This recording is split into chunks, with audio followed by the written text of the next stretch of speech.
Friends तो finally कल आपके मैथ्स की एग्जामिनेशन है। फ्रेंड्स मैं ये बिल्कुल नहीं चाहती हूँ और आप में से भी कोई भी स्टूडेंट ये नहीं चाहेगा कि उनका फिर से मैथ्स में कंपार्टमेंट आ जाए। मुझे पता है फ्रेंड्स कि आप सभी बहुत ज्यादा डर रहे हो और परेशान भी हो कि आखिर कल एग्जाम में होगा क्या। सबसे पहले मैं फ्रेंड्स आपको एक चीज दिखाती हूँ। यहाँ पे ध्यान देना फ्रेंड्स, यहाँ पे मैंने जब क्लास 12 का एग्जामिनेशन हुआ था कंपार्टमेंट को 15 जुलाई का, तो मैंने वहाँ पे एक पोल लिया था और वहाँ पे देखो, वहाँ पे स्टूडेंट्स का ये कहना था कि उनका पेपर का जो लेवल है वो हार्ड आया था। ठीक है, 60% बच्चों का ये कहना था कि उनका पेपर का जो लेवल है वो हार्ड था। बट आज का आप यहाँ पे पोल देखना। अब यहाँ पे फ्रेंड्स, अब आज का आप देख रहे हो, ठीक है, साइंस का एग्जामिनेशन हुआ था क्लास 10 का, और उसमें पेपर का लेवल क्या था देखो फ्रेंड्स। मैंने पूछा था कि हार्ड आया था कि नहीं, तो उसमें सिर्फ 34% ऐसे बच्चे जिनका कहना था हार्ड था। बट फ्रेंड्स यहाँ पे देखो, मतलब कि अच्छा गया, ठीक ठाक गया, मतलब कि बहुत सारे मैक्सिमम बच्चों का पेपर जो है वो अच्छा गया, ठीक ठाक गया। इसका मतलब यही होता है फ्रेंड्स कि आपका पेपर का जो लेवल है वो बहुत ज्यादा टफ नहीं है, इजी टू मॉडरेट लेवल का आपका पेपर का लेवल रहा होगा। और जैसा साइंस का पेपर का लेवल रहता है फ्रेंड्स, वैसे ही आपका मैथ्स का भी पेपर रहता है। ठीक है, तो आप सब ये बिल्कुल टेंशन मत लेना कि कल आपका पेपर का जो लेवल है वो बहुत ज्यादा हार्ड आने वाला है, इसकी तो आप टेंशन लेना मत। और यहाँ पे फ्रेंड्स एक और रीजन हो सकता है पेपर लेवल हार्ड होने का, जिन बच्चों ने भी वोट किया होगा, ये भी रीजन हो सकता है फ्रेंड्स कि उन्होंने पढ़ाई अच्छे से नहीं की होगी। आप बिल्कुल टेंशन मत लेना, अगर आपने अच्छे से पढ़ाई किया है फ्रेंड्स तो आप अपने एग्जामिनेशन में कमाल करने वाले हो। आपका एग्जामिनेशन बहुत बहुत बहुत अच्छा जाने वाला है। अगर सिर्फ आपने एनसीईआरटी से भी स्टडी किया है फ्रेंड्स, सिर्फ एनसीईआरटी भी आपने अच्छे से पढ़ा है, तो भी फ्रेंड्स आपके एग्जामिनेशन में 50 से 60 नंबर रखे हुए हैं। ठीक है, तो आप बिल्कुल टेंशन मत लो कल के एग्जामिनेशन का। फर्स्ट ऑफ ऑल बिल्कुल रिलैक्स होकर कल एग्जामिनेशन देने जाना है फ्रेंड्स। और सबसे इंपॉर्टेंट काम जो आपको आज करना है वो ये फ्रेंड्स की आपको अच्छे से स्लीप लेना है। ठीक है, अच्छे से आपको 6 घंटा का स्लीप चाहिए तो चाहिए, ठीक है, ताकि आपका जो दिमाग है वो फ्रेश रहे और सुबह में अच्छे से काम करे। ठीक है फ्रेंड्स, देखो यहाँ पे मैंने क्या लिखा है, क्लियर योर कंपार्टमेंट। मतलब फ्रेंड्स आपको इस बार अपने कंपार्टमेंट को क्लियर करना ही होगा और आप करोगे भी। आपने बहुत मेहनत किया है और अब आपका कंपार्टमेंट क्लियर होगा फ्रेंड्स। आप भरोसा रखो, आपका एग्जामिनेशन कल अच्छा जाएगा। अब यहाँ पे ध्यान देना फ्रेंड्स, बहुत ही कुछ इंपॉर्टेंट है। सबसे पहले फ्रेंड्स, अगर आप सभी चैनल पर नए हो तो प्लीज चैनल को सब्सक्राइब कर लीजिएगा, बिकॉज फ्रेंड्स आफ्टर एग्जामिनेशन अब आपके रिजल्ट कब आएंगे, क्या कुछ होगा फ्रेंड्स, अपडेट आपको इसी चैनल के थ्रू फ्रेंड्स आपको पता चलेगा। इसलिए चैनल को सब्सक्राइब जरूर कीजिएगा और इस वीडियो को अपने सारे दोस्तों के साथ शेयर जरूर कीजिएगा फ्रेंड्स। एक बहुत ही इंपॉर्टेंट वीडियो मैथ्स के लिए। तो फर्स्ट पॉइंट ये है, टेक बेनिफिट्स ऑफ 15 मिनट। जो 15 मिनट आपको दिए जाते हैं क्वेश्चन पेपर को रीड करने के लिए, वो मैथ्स में बहुत ज्यादा हेल्पफुल होता है। किसी और सब्जेक्ट में हो या ना हो, वो मैथ्स के लिए काफी इंपॉर्टेंट रोल प्ले करता है ये 15 मिनट। वो कैसे, यहाँ पे समझना फ्रेंड्स। जैसे कि आपको 15 मिनट दिए जाते हैं तो मैथ्स में हमारा क्या होता है, एमसीक्यू रहता है, और फिर वहां पे फ्रेंड्स 3 मार्क्स वाले 4 मार्क्स वाले क्वेश्चन में हमारा और करके 2 क्वेश्चन दिया रहता है। एक ऊपर में क्वेश्चन दिया रहता है, ठीक है, और एक नीचे में क्वेश्चन दिया रहता है, और करके 2 क्वेश्चन दिया रहता है। अब ये 2 क्वेश्चन में यहाँ पे मैं आपको एग्जांपल समझाती हूँ, आप ध्यान देना। जैसे कि यहाँ पे आप एग्जांपल समझो फ्रेंड्स, ये आपका क्वेश्चन नंबर 30 है मैथ्स में, ठीक है।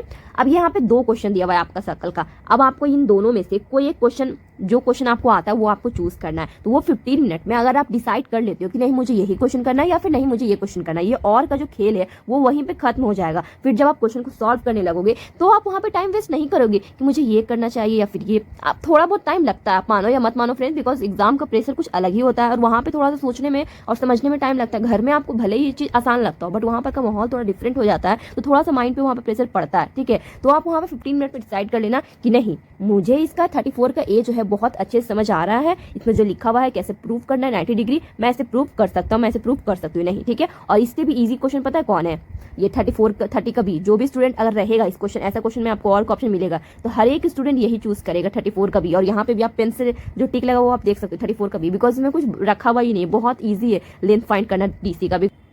तो समझ गए फ्रेंड्स, आपको एग्जामिनेशन में जब भी और वाला क्वेश्चन दिखे आप प्लीज उस 15 मिनट में ही डिसाइड कर लेना कि आपको कौन सा क्वेश्चन सॉल्व करना है। ठीक है, अब नेक्स्ट जो पॉइंट है फ्रेंड्स उसको बहुत ही ध्यान से समझना है। ये आपका क्वेश्चन नंबर 31 है। अब इसमें आप देखो ये जो सेंटीमीटर है, जो आपका यूनिट है, इसका आपको बहुत एग्जामिनेशन में ख्याल रखना होता क्या है ना, स्टूडेंट्स अक्सर जो यहाँ पे लिखा हुआ है सॉल्व करते आ रहे और अंत में जिस यूनिट में आपको आंसर निकालना है वो यूनिट ना निकाल के आप दूसरे यूनिट में निकाल देते हो, तो उससे आपके वहाँ पे मार्क्स जो है वो कटते हैं, बिल्कुल कटते हैं। यूनिट अगर आपका गलत रहता है तो उसमें मार्क्स कटते हैं। यहाँ पे सब जगह सेंटीमीटर दिया हुआ है तो आपको चेंज करने की जरूरत नहीं है, बट अगर कहीं पे मीटर है और कहीं पे सेंटीमीटर है तो आपको फिर वहां पे ख्याल रखना पड़ता है। लेकिन इस सिचुएशन से बचने के लिए आप क्या कर सकते हो, उन 15 मिनट में अगर आप क्वेश्चन को रीड कर रहे हो और आपको यहाँ पे दिख रहा है सेंटीमीटर, तो आप उसको इस तरीके से अंडरलाइन कर दोगे कि चलो यहाँ पे सेंटीमीटर है, मीटर है, मतलब मुझे इसमें ख्याल रखना है। ठीक है, इस तरीके से अपने टाइम को सेव कर सकते हो।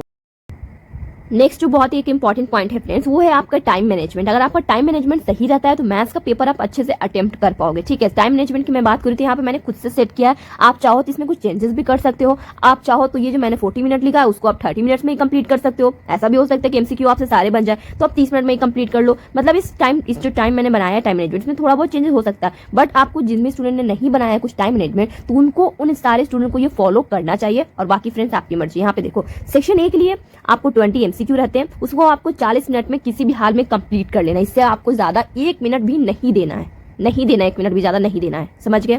सेक्शन बी में आपको टोटल 5 क्वेश्चन होते हैं, 2 नंबर वाले। ठीक है, तो 20 मिनट आपके सेक्शन बी के लिए इनफ है फ्रेंड, इससे ज्यादा टाइम आपको 1 मिनट भी नहीं देना है। सेक्शन सी में आपको 6 क्वेश्चन होंगे, 3 नंबर वाला। ठीक है, 6 क्वेश्चन 3 नंबर वाला, 30 मिनट फ्रेंड इसके लिए काफी है। 30 मिनट आपके 6 क्वेश्चन के लिए 3 नंबर वाला काफी है। ठीक है, अगर आप अच्छे से प्रैक्टिस किए होगे अभी तो ये सारे क्वेश्चन आप स्पीड में सॉल्व कर पाओगे। ठीक है, सेक्शन डी में आपका फ्रेंड्स यहाँ पे 4 क्वेश्चन रहेगा 5 मार्क्स वाले, और उसके लिए यहाँ पे आपको 40 मिनट्स मिल रहे हैं, मतलब 4 क्वेश्चन 40 मिनट।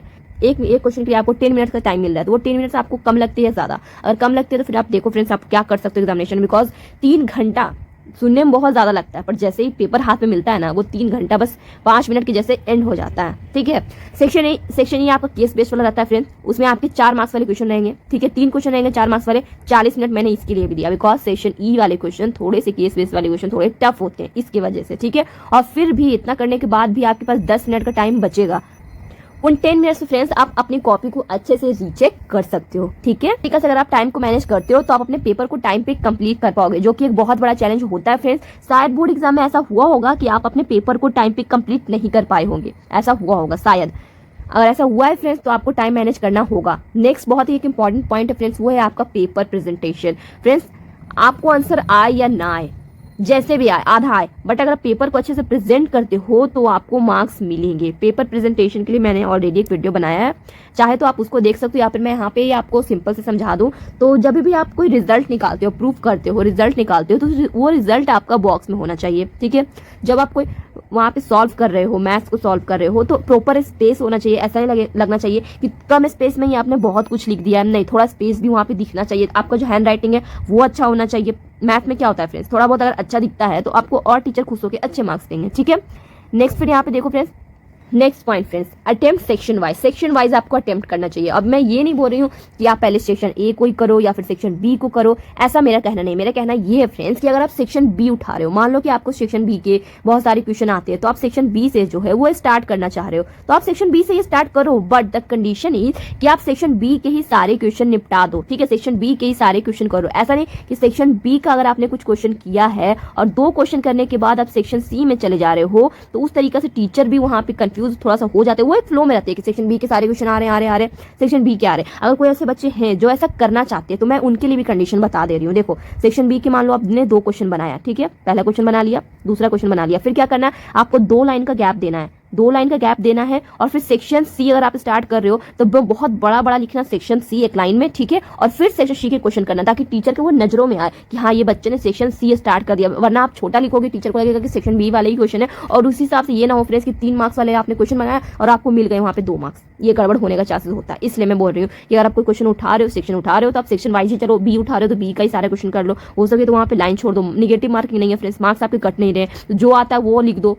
जिस क्वेश्चन के लिए आपने स्पेस छोड़ा उस क्वेश्चन का आपको आंसर नहीं आ रहा है तो आप वो लिख दो, बट पेपर खाली छोड़ के क्यों आना है, कोई फायदा नहीं है। कोई नंबर काट लेगा क्या? नहीं, मार्क्स नहीं मिलेंगे, जो भी होगा फ्रेंड्स, लेकिन कॉपी भर के आना है। ठीक है, अब देखो यहाँ पे सबसे इंपॉर्टेंट तो यही जो मैंने आपको बताया, अटेम्प्ट ऑल क्वेश्चन, सारे क्वेश्चन को ही अटेम्प्ट करना है आपको, चाहे जो हो चाहे फ्रेंड्स। ठीक है, सबसे बड़ा टारगेट आपका यही होना चाहिए। और टारगेट कितने मार्क्स का होना चाहिए? 50 मार्क्स का आप मिनिमम लेके चलो। मैक्सिमम तो बच्चे फ्रेंड्स कंपार्टमेंट में भी क्या कमाल कर रहे हैं, 90 प्लस तो वो कंपार्टमेंट में ही लेके आ रहे हैं। मैं क्या बताऊं आपको, टारगेट आप मिनिमम 50 मार्क्स का लेके चलो। यहाँ पे कुछ बच्चे ऐसे फ्रेंड्स जो कमेंट कर रहे हैं, ठीक है, कि कितने मिनिमम मार्क्स होने चाहिए कंपार्टमेंट को पास होने के लिए, तो मैं आपको ये बता देती हूँ। But in this time friends आपका टारगेट 50 मार्क्स से कम अगर 1 नंबर भी हुआ तो सही नहीं होगा। अगर आप 50 मार्क्स का टारगेट लेते हो ना तो उससे आपके थोड़े कम मार्क्स आते हैं। होगा क्या कि 40 नंबर तक आपके मार्क्स आ जाएंगे। ऐसा नहीं होता कि आपने 50 सोचा तो 60-70 आ गए आपके, ऐसा नहीं होता, थोड़े कम ही मार्क्स आते हैं एक्सपेक्टेशन से। ठीक है, तो अगर आपने टारगेट 50 नंबर का रखा है तो फिर आपके यहाँ पे 40 नंबर 45 नंबर आने के चांसेस होते हैं। बट अगर आप टारगेट कुछ इस तरीके से रखते हो, बहुत सारे बच्चों का ये सोचना है, मैंने कमेंट भी देखा, बहुत सारे बच्चे कमेंट भी कर रहे हैं कि प्रैक्टिकल के मार्क्स ऐड होते या नहीं, तो होते हैं। देखो दोस्त, होते हैं कमेंट, होते हैं आपके प्रैक्टिकल के मार्क्स बिल्कुल ऐड होते हैं। अगर आपके प्रैक्टिकल में 19-20 नंबर आए होंगे तो थ्योरी में आपका 13-14 नंबर भी अगर मैथ्स में आ जाता है तो फिर क्या होगा कि आपका कंपार्टमेंट जो है वो क्लियर हो जाएगा, आप पास हो जाओगे। बट फ्रेंड्स, बोर्ड एग्जामिनेशन के टाइम आपने ये गलती किया है, आपने अच्छे से पढ़ाई नहीं किया था और फिर आप पास भी नहीं हो पाए। बट इस बार आपने सेकंड चांस मिला, आपने मेहनत की है, पढ़ाई की है, तो ये छोटा टारगेट मत रखना। आप जान रहे हो 13-14 नंबर में आप पास हो सकते हो, तो टारगेट आप 50 नंबर का ही लेके चलना, ठीक है। फिर आपका मैथ्स में पास होना बिल्कुल गारंटी हो जाएगा, ठीक है। फिर आप मैथ्स में बिल्कुल पास हो जाओगे। बस क्वेश्चन को फ्रेंड्स अच्छे से अटेम्प्ट करना और सारे क्वेश्चन को अटेम्प्ट करना, यही कहना है मेरा आप सभी से फ्रेंड्स। क्वेश्चन चाहे जैसा भी आए फ्रेंड्स, हर हाल में आपको सारे क्वेश्चन को अटेम्प्ट करना है। पेपर टाइम से पहले हमें कंप्लीट करके दे देना है टीचर को, ठीक है। आई होप फ्रेंड्स कि आपको आज का वीडियो अच्छा लगा। वीडियो अच्छा लगा हो तो जाते जाते चैनल को सब्सक्राइब जरूर कीजिएगा। मिलते हैं आपसे नेक्स्ट वीडियो में। और मैथ्स एग्जाम के लिए आप सभी को ऑल द बेस्ट। आप सभी अपने मैथ्स एग्जाम में कमाल करने वाले हो। आप सभी का मैथ्स का एग्जाम बहुत बहुत बहुत अच्छा जाने वाला है। All the best.